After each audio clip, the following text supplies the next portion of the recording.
ಆಗಿದೆ. ಪಾಲಿಶ್ ಮಾಡಿದ್ರೆ ಪಳಪಳ ಅಂತ ಹೊಳೆಯುತ್ತೆ. ನಿಮ್ ನಗು ತರ.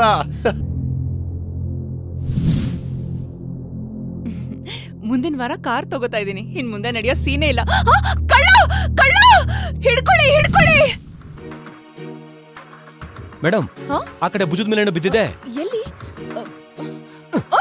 ಅಯ್ಯೋ ಅಯ್ಯೋ, ನನ್ ಚೇನ್. ಅಮ್ಮ, ಒಂದ್ ನಿಮಿಷ.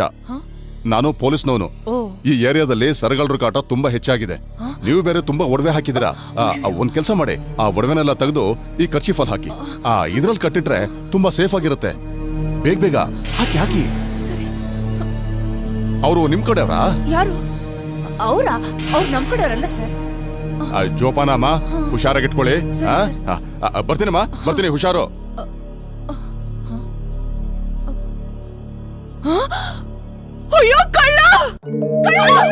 ನಿಮ್ಮ ಎಚ್ಚರದಲ್ಲಿ ನೀವಿಲ್ಲದಿದ್ದರೆ ಈ ರೀತಿ ಅನಾಹುತ ತಪ್ಪಿದ್ದಲ್ಲ. ನಿಮ್ಮ ಚಿನ್ನಾಭರಣಗಳು ಹಾಗೂ ಅಮೂಲ್ಯ ವಸ್ತುಗಳ ಬಗ್ಗೆ ಜಾಗರೂಕರಾಗಿರಿ. ಸಂಶಯಾಸ್ಪದ ವ್ಯಕ್ತಿಗಳು ಕಂಡಲ್ಲಿ ನಿಮ್ಮ ಹತ್ತಿರದ ಪೊಲೀಸ್ ಠಾಣೆಯನ್ನ ತಕ್ಷಣ ಸಂಪರ್ಕಿಸಿ.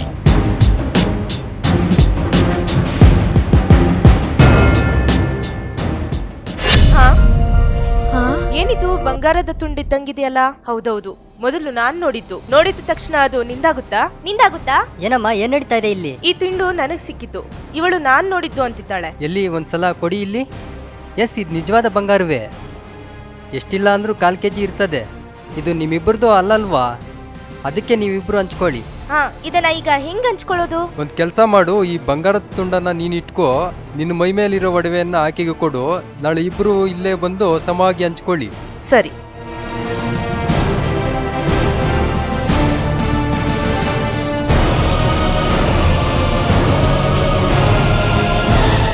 ಅಸ್ಲಿಗೆ ಇದು ಬಂಗಾರನೇ ಅಲ್ಲ.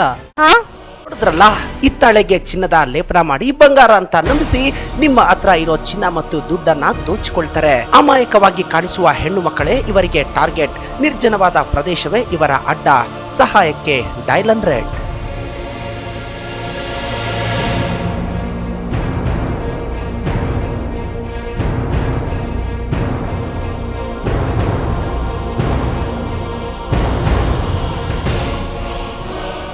Thank you sir.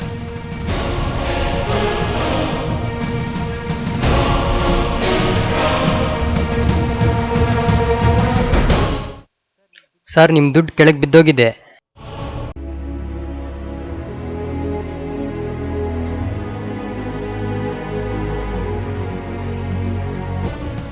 ಅಯ್ಯೋ, ಓಡೋಗ್ತಾವನೆ, ಹಿಡ್ಕೊಳ್ಳಿ. ಕಳ್ಳ ಕಳ್ಳ ಕಳ್ಳ. ಇದ್ರಲ್ಲ, ATM ಸೆಂಟರ್ಗಳ ಹತ್ರ, ಬ್ಯಾಂಕ್ಗಳ ಹತ್ರ ನಿಮ್ಮ ದುಡ್ಡು ದೋಚಲು ಕಳ್ಳರು ಹದ್ದಿನ ಕಣ್ಣಿನಂತೆ ಕಾಯ್ತಿರ್ತಾರೆ. ದುಡ್ಡು ಕೆಳಗ್ ಬಿತ್ತು ಅಂತ, ವೆಹಿಕಲ್ ಟೈರ್ ನಲ್ಲಿ ಫ್ಲೋ ಇಲ್ಲ ಅಂತ ನಿಮ್ಮ ಗಮನ ಬೇರೆ ಕಡೆ ಸೆಳೆಯುವ ಕಳ್ಳರ ಬಗ್ಗೆ ಎಚ್ಚರವಿರಲಿ. ಸಹಾಯಕ್ಕೆ ಡಯಲ್ 100. ಹಿತ್ತಾಳೆ, ಬೆಳ್ಳಿ ಪಾತ್ರೆಗಳಿಗೆ ಮೆರುಗು ಇಡಲಾಗುತ್ತೆ.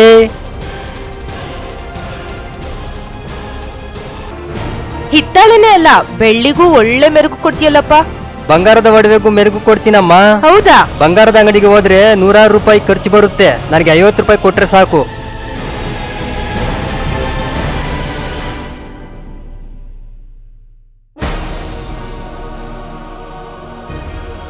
ಬಹಳ ಕಾಲದಿಂದಲೂ ಮೈ ಮೇಲೆ ಇದೆಯಲ್ಲ, ಅದಕ್ಕೆ ಜಾಸ್ತಿ ಕೊಳೆಯಾಗಿದೆ. ಒಂದ್ ಕೆಲಸ ಮಾಡಿ, 1 ಗಂಟೆವರೆಗೂ ಬಟ್ಟೆನಲ್ಲೇ ಇಟ್ಟು ನೀರಿನಲ್ಲಿ ತೊಳೆದು ಹಾಕಿ. ಅಮ್ಮ, ದುಡ್ಡು ಕೊಟ್ರೆ? ತಗೊಳಪ್ಪ ನಿನ್ ದುಡ್ಡು. 1 ಗಂಟೆ ಆದ್ಮೇಲೆ ತೆಗಿಯಮ್ಮ. ಹಾಗೆ ಆಗ್ಲಿ.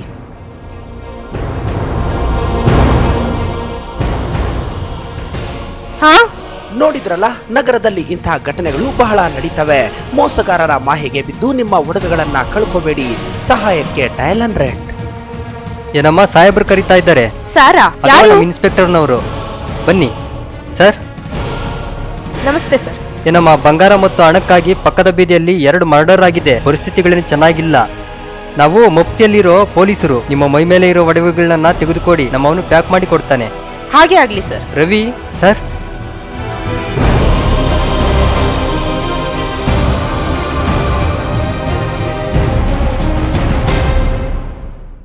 ನೋಡಮ್ಮ, ನಿಮ್ಮ ಒಳ್ಳೆದಕ್ಕೆ ಅಲ್ವಾ ನಾವು ಹೇಳೋದು. ಹಿಂಗೆ ನಿರ್ಲಕ್ಷಿಸಿದ್ರೆ ಹೇಗೆ? ಜೋಪಾನವಾಗಿ ಆಕೆಯ ಬ್ಯಾಗ್ನಲ್ಲಿಡು. Thanks sir. ಜಾಗ್ರತೆ ಅಮ್ಮ.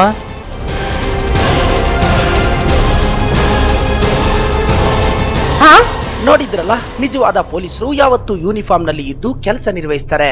ಮಫ್ತಿಯಲ್ಲಿ ಇದ್ದು ನಿಮ್ಮನ್ನ ಶೋಧ ಮಾಡ್ತೀವಿ ಅಂತ ಹೆದರಿದ್ರೆ ಅವರು ಖಚಿತವಾಗಿ ನಕಲಿ ಪೊಲೀಸರು ಅಂತಾರೆ. ಡಯಲ್ ಮನುಷ್ಯನ ಸ್ಪಂಜಿನಂತಿರುವ ಶ್ವಾಸಕೋಶ ಗಾಳಿ ಹೀರಿಕೊಳ್ಳುವುದಕ್ಕಾಗಿದೆ. ಆದರೆ ಕೆಲವರು ಶ್ವಾಸಕೋಶವನ್ನು ಬೀಡಿ ಸಿಗರೆಟ್ನ ಹೊಗೆ ಹೀರಿಕೊಳ್ಳುವುದಕ್ಕಾಗಿ ಬಳಸುತ್ತಾರೆ. ಸಾಮಾನ್ಯವಾಗಿ ಧೂಮಪಾನ ಮಾಡುವ ವ್ಯಕ್ತಿಯ ಶ್ವಾಸಕೋಶವನ್ನು ಹಿಂಡಿ ನೋಡಿದರೆ ಇಷ್ಟು ಪ್ರಮಾಣದಲ್ಲಿ ಒಂದೇ ವರ್ಷದಲ್ಲಿ ಕ್ಯಾನ್ಸರ್ ಉಂಟು ಮಾಡುವ ಟಾರ್ ಸಿಗಬಹುದು. ಇಷ್ಟೊಂದು ಟಾರ್ ಎಂದರೆ ನಿಮಗೆ ಅನಾರೋಗ್ಯ, ಬಹಳವೇ ಅನಾರೋಗ್ಯ ತರಲು. ಆತ್ಮೀಯ ನಾಗರಿಕರೇ, ಭಾರತೀಯ ರಿಸರ್ವ್ ಬ್ಯಾಂಕ್ 5, 10, 20, 50, 100, 500, 1000 ನೋಟುಗಳನ್ನ ಚಲಾವಣೆಗೆ ತಂದಿದೆ.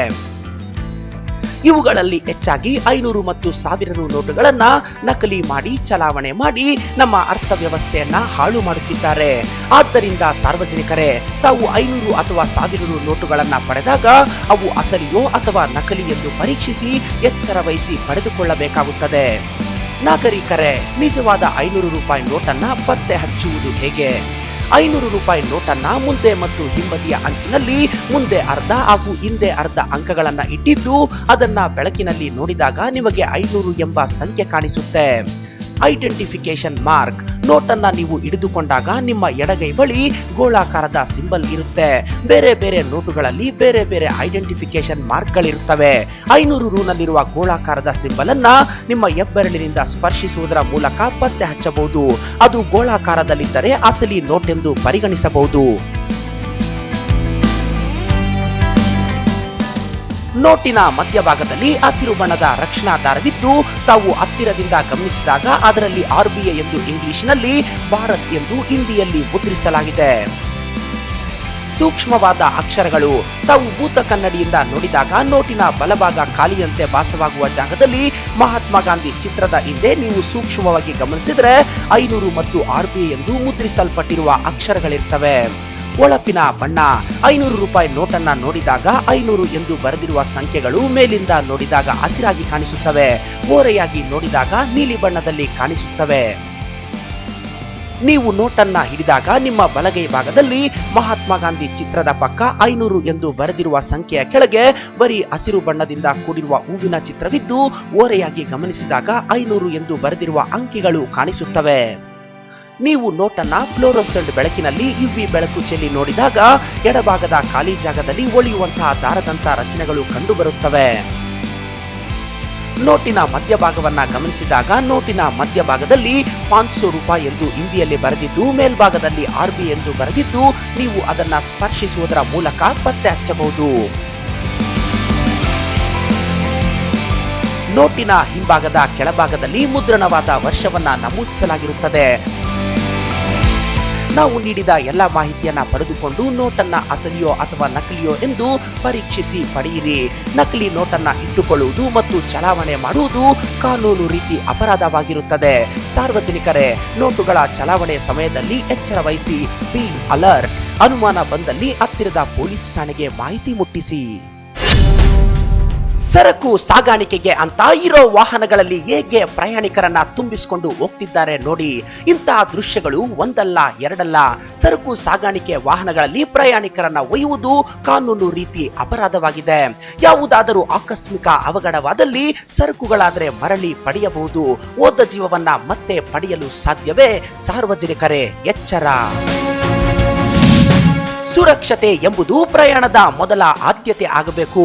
ಆಟೋಗಳಲ್ಲಿ ಸಿಲಿಂಡರ್ ಸಾಗಿಸುವುದು, ಗಾಡಿಗಳಲ್ಲಿ ಸಿಲಿಂಡರ್ಗಳನ್ನ ಸಾಗಿಸುವುದು ತುಂಬಾ ಭಯಾನಕವಾದದ್ದು. ಅಚಾತುರ್ಯವಾಗಿ ತಪ್ಪು ನಡೆದು ಹೋದರೆ ಇಡೀ ಸುತ್ತಲಿನ ಪರಿಸರ ಸುಟ್ಟು ಭಸ್ಮವಾಗ್ತದೆ. ನಿಮ್ಮ ಕುಟುಂಬ ಬರೀ ಕಣ್ಣೀರಿನಲ್ಲೇ ಬದುಕನ್ನ ಸಾಗಿಸಬೇಕಾಗ್ತದೆ. ಸಾರ್ವಜನಿಕರೇ, ಎಚ್ಚರ. ಬಸ್ಸಿನ ಟಾಪ್ ಮೇಲೆ ಹತ್ತಿ ಪ್ರಯಾಣ ಮಾಡುವುದು ತುಂಬಾ ಡೇಂಜರ್ ಆದದ್ದು. ಬಸ್ ಮೇಲಿನ ಪ್ರಯಾಣ ಮೃತ್ಯುವಿಗೆ ಆಹ್ವಾನ. ತಲುಪಬೇಕಾದ ಗಮ್ಯವನ್ನ ಬೇಗ ತಲುಪಬೇಕು ಅಂತ ಬಸ್ನೊಳಗೆ ಜಾಗ ಇಲ್ಲ ಅಂತ ಮೇಲೆ ಕೂತು ಜರ್ನಿ ಮಾಡಿದ್ರೆ ಶಾಶ್ವತವಾಗಿ ಮೇಲೆ ಸೇರ್ಬೇಕಾಗ್ತದೆ. ನಂತರ ಬರುವ ಬಸ್ಸಿಗೆ ಕಾಯುವ ಸಹನೆ ಇಲ್ಲದೆ ಬಸ್ನಲ್ಲಿ ಜೋತು ಬಿದ್ದು ಫುಟ್ ಬೋರ್ಡ್ ಮೇಲೆ ಪ್ರಯಾಣ ಮಾಡಿದ್ರೆ ಬಾಳಿನ ಪಯಣಕ್ಕೆ ಫುಲ್ ಸ್ಟಾಪ್ ಬೀಳುತ್ತೆ. ಸಾರ್ವಜನಿಕರೇ, ಸ್ಪೀಡ್ ಥ್ರಿಲ್ಸ್ ಬಟ್ ಕಿಲ್ಸ್. ಧೈರ್ಯ ಇದೆ ಅಂತ ಪ್ರೂವ್ ಮಾಡಕ್ಕೆ ಬೈಕ್ನಲ್ಲಿ ವೀಲಿಂಗ್ ಮಾಡಕ್ಕೆ ಹೋಗಿ ಶಾಶ್ವತವಾಗಿ ವೀಲ್ ಚೇರ್ ಸೇರಬೇಡಿ. ರೈಲು ಬರುವ ಮುನ್ನ ಗೇಟ್ ಹಾಕಿದ್ರೆ ಕಾಯುವ ಸಹನೆ ಇಲ್ಲದೆ ಆತುರವಾಗಿ ವಾಹನಗಳನ್ನ ಗೇಟ್ ಕೆಳಗಿನಿಂದ ವಾಹನಗಳನ್ನ ತೂರಿಸಿಕೊಂಡು ಹೋಗುವುದು ತುಂಬಾ ಅಪಾಯಕಾರಿ. ಮದ್ಯಪಾನ ಮತ್ತು ಧೂಮಪಾನ ಮಾಡಿ ವಾಹನ ಚಲಾಯಿಸಿದ್ರೆ ಮಧ್ಯಂತರದಲ್ಲೇ ಪ್ರಾಣವನ್ನ ಕಳೆದುಕೊಳ್ಳಬೇಕಾಗ್ತದೆ. ಸಾರ್ವಜನಿಕರೇ, ಸಂಚಾರಿ ನಿಯಮಗಳನ್ನ ಪಾಲಿಸಿ. ಪೊಲೀಸರ ಕ್ರಮ ಕೈಗೊಳ್ಳುವುದು ನಿಮ್ಮ ಸುರಕ್ಷತೆಗಾಗಿ. ನಮ್ಮ ಪ್ರಯತ್ನ ನಿಮ್ಮ ರಕ್ಷಣೆಗೆ ಹೊರತು ಶಿಕ್ಷಿಸುವುದಕ್ಕಲ್ಲ. ಕಾನೂನನ್ನ ಗೌರವಿಸಿ. ಕಾನೂನು ನಿಮ್ಮನ್ನ ರಕ್ಷಿಸುತ್ತದೆ. ನಮ್ಮ ಹೃದಯಪೂರ್ವಕ ಧನ್ಯವಾದಗಳು. ಗೌರವಾನ್ವಿತ doctor Divya V Gopinath, IPS, ಜಿಲ್ಲಾ ಪೊಲೀಸ್ ವರಿಷ್ಠಾಧಿಕಾರಿಗಳು, ಅಧಿಕಾರಿ ಮತ್ತು ಸಿಬ್ಬಂದಿ ವರ್ಗ, ಚಿಕ್ಕಬಳ್ಳಾಪುರ ಜಿಲ್ಲೆ.